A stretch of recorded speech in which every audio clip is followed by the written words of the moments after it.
Greetings, everyone. P. Pardo here from Comic Book Users. Welcome to another episode of the show. We've got another look at a wonderful Marvel/Curtis black and white magazine from the 70s. This one's from 1974, issue number 5 of Monsters Unleashed. And look at that, the mark of the Man-Thing. Great cover depiction there of Man-Thing. Special bonus giant-sized Man-Thing pinup. Also, the Frankenstein monster, plus photos, features, and fantasy. Woohoo! Yes, that's right. Look at this. A black and white. Now, that, if those of you who know, that actually was the cover of Man-Thing issue number 1, drawn by Frank Brunner. And here you have a black and white. Here's the bottom of it, right? Why anybody, though, would take apart this wonderful magazine to post that on the wall. Unless you buy 2 copies, then I guess it's okay, right? So let's take a look here. We've got, look who's there. None other than Mr. Boris Karloff himself. All right, Roy Thomas, editor. Marv Wolfman, associate editor. Murray Friedman and John Veer-Poorten, production. Marcia Gloucester, design. Let's see if we have any more information here. Cover. This is a Bob Larkin cover.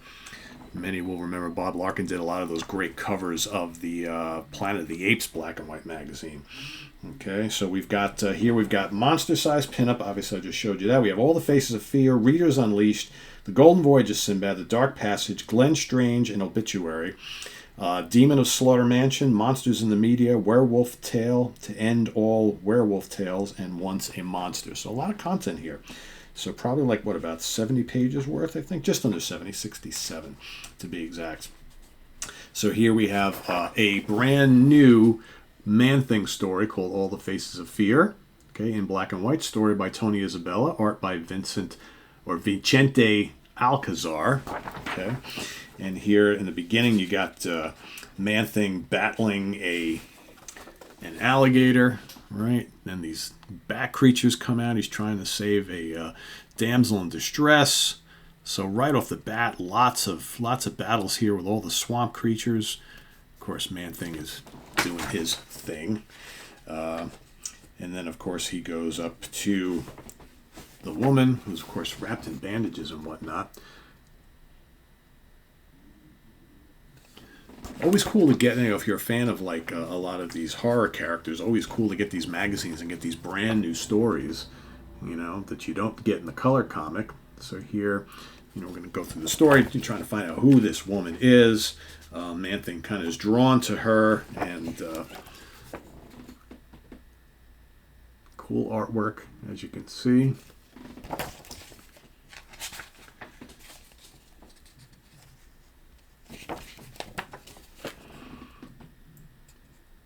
So we're looking at about, I think, like a 10-page Man-Thing story, right? A little bit more than that, actually, 15, right?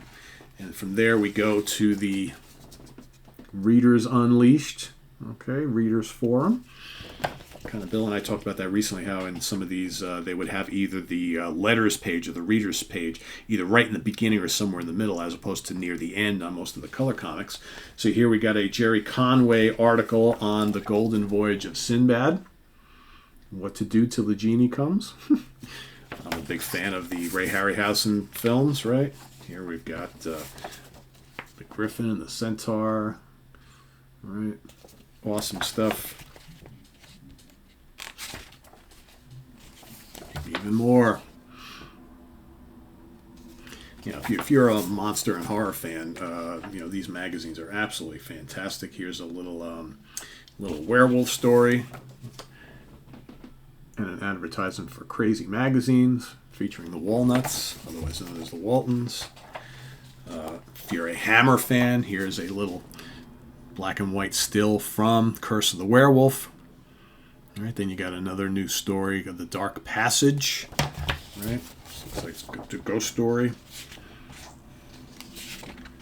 And that's, a few pages long.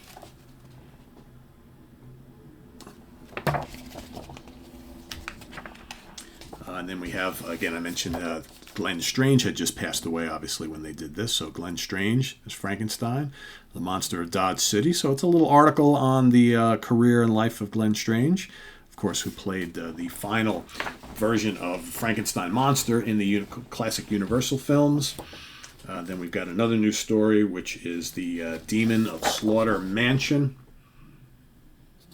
Okay, another pretty cool, creepy tale.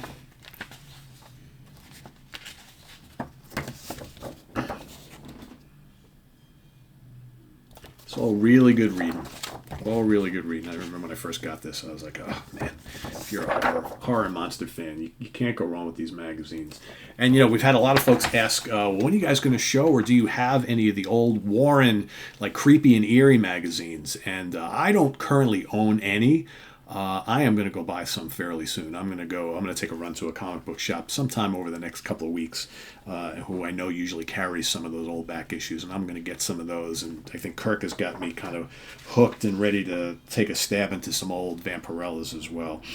So yeah, we'll be showing those in the near future here. Here we go. The Boogeyman will get you if you don't subscribe. Dracula, Morbius, Satana the Zombie, Frankenstein, Man-Thing, Shang-Chi, Sons of the Tiger. Yes, subscribe. Over there will come get you. Okay, then we got a little article called Monsters in the Media, so some films and shows and things like that have come out. There you see The Golden Voyage of Sinbad, Frankenstein with Mel Brooks. Of course, that's Young Frankenstein, Dracula, CBS TV film. What else we got here? Planet of the Apes, and, more Hammer stuff. Peter Cushing up top, so that's kind of cool. Gives you a little, because no internet back then, right? So you had to rely on magazines like this to give you updates on films and stuff that were coming out. Here, a little advertisement for the Haunt of Horror, and then another werewolf tale, the werewolf tale to end all werewolf tales, because can't have enough werewolf action in magazines like this. And then, of course, we got another continuation of a new Frankenstein story. Because, of course, Frankenstein was featured in a Marvel color comic at the same time. There's Boris Karloff right there. And here we have the Marvel's depiction of the Frankenstein monster. He was talking for a bit in some of these. So here he's, questioning his humanity or not, and why is he here, right? So, again, another new story. These are great companions to the color comic. You get all these new stories. This is kind of crazy here. He sees like a rat or a mouse in a test cage in a science lab, and he opens the cage up and squashes the mouse or the rat's like, why are humans so worried about doing stuff with them when I need to be fixed? For a Frankenstein story, a lot of dialogue here, right?